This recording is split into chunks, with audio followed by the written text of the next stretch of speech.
In this video, I will show you how to unfollow someone on Roblox. So if you want to unfollow an account that you started following, then this is what you need to do for that. So first of all, we're going to open our Roblox app. So let's click on that. And then from here, we are going to click on our profile name at the top. So let's do that. And then from here, we see all the people that we are following.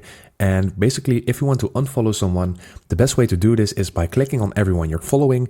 And then within here, you can just go to the account or the profile that you want to unfollow.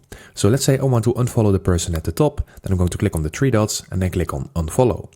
So that is basically how you unfollow a person. But let's say you have a lot of following people, then it is easier to search for the name. So then you can just type in a name in here. So let's say you have this name and then you go to people.